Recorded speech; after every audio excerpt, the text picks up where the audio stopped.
The false nine will drop deeper into the lines between the opposition's defence and midfield to get onto the ball.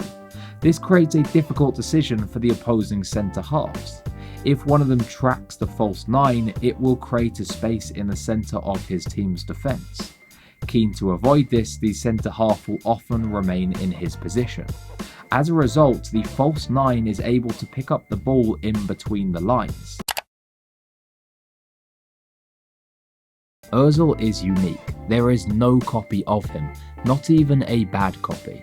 He is the best number 10 in the world. Mourinho's comments about Ozil in 2013 came at a time when the German midfielder's reputation was at an all-time high.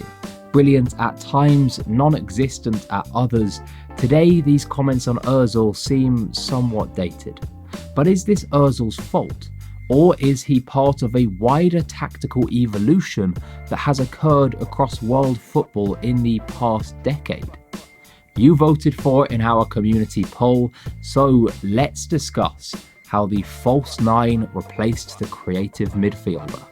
Quickly, I'd like to say that this video is similar to a previous video I've released, but this time we will be focusing more specifically on the false nine's role in this tactical shift. Traditionally, the number 9 role in football has been played by out-and-out strikers. The traditional number 9 would stand on the shoulder of the last defender, waiting to pounce on a through ball in behind the opposing defence. He was considered the pinnacle of the attack, but rarely used in the build-up play. His role was simple: exploit space and score goals. The false 9 is a different breed of player.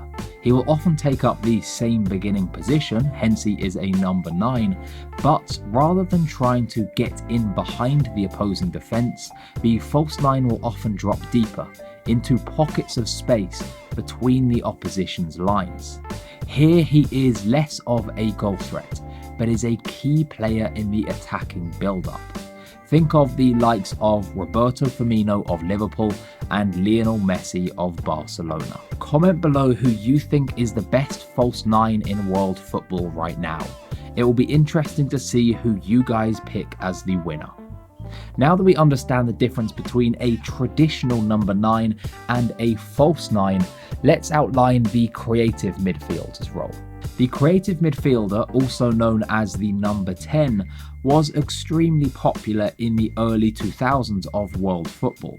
Represented by the likes of Zinedine Zidane, Figo and Mesut Ozil, the number 10 was the central hub for creativity in a team's attack. Often deployed in a 4-2-3-1 formation behind the traditional number 9 striker, the number 10 was tasked with breaking down the opposing defence. What he often lacked in physical strength and defensive contributions, he more than made up for with a strong technical expertise on the ball and the ability to pick out an exquisite pass.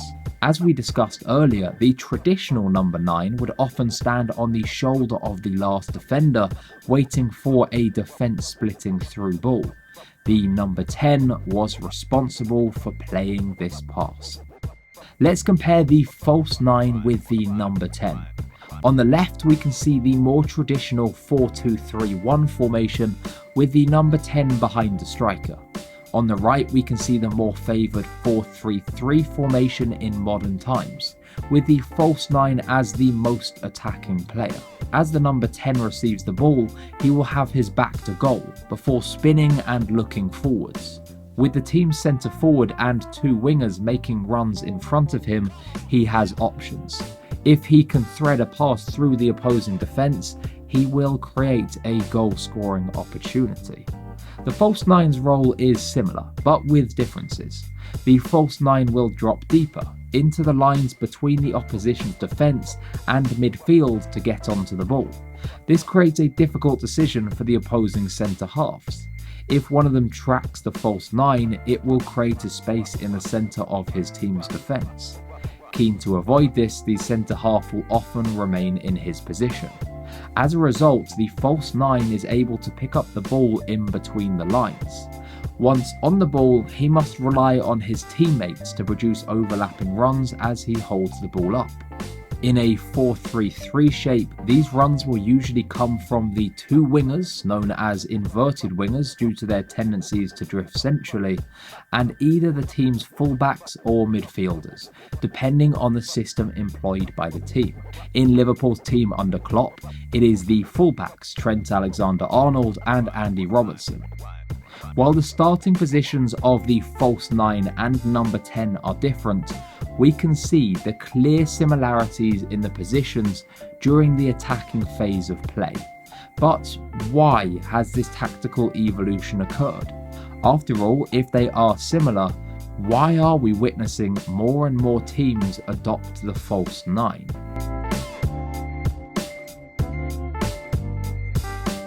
The false 9 is a difficult position to mark.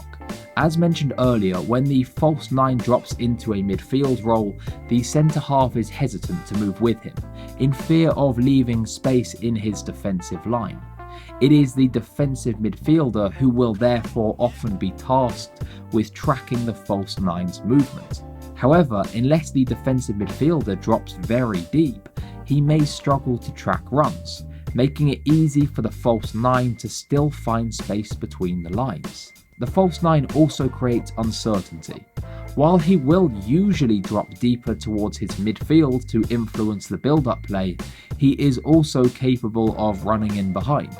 Playing against a traditional number 9, the defenders know he wants to run in behind, but the false 9, he can exploit space in either direction. The false 9 is also useful in retaining possession.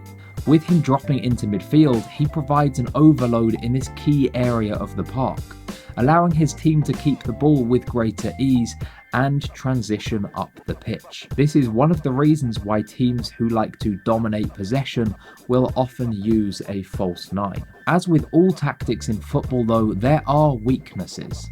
The false 9 himself must be one of the best players on the pitch. If he doesn't possess a diverse mix of technical and physical skills, the opposition will likely find it too easy to mark him out of the game. Mark him out of the game, and the opposition's attack will be largely nullified.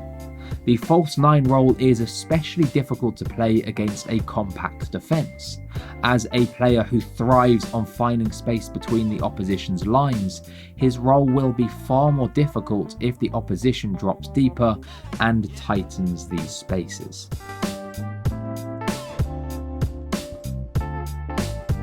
While some teams do still play with the number 10, Man United under Ole Gunnar Solskjaer for example, the tactical evolution over the past decade is clear. Teams are turning away from the traditional creative midfielders and looking instead to a new generation of false 9s. The number 10 was the most heralded role in football in the early 2000s. The false 9 looks poised to be one of the most exciting roles in football moving forwards. For those who are new here, welcome to the 12th Man. If you've enjoyed the video, a simple like and subscription would really help me grow the channel. Thank you. Here are also 2 more videos on the screen that I know you'll enjoy.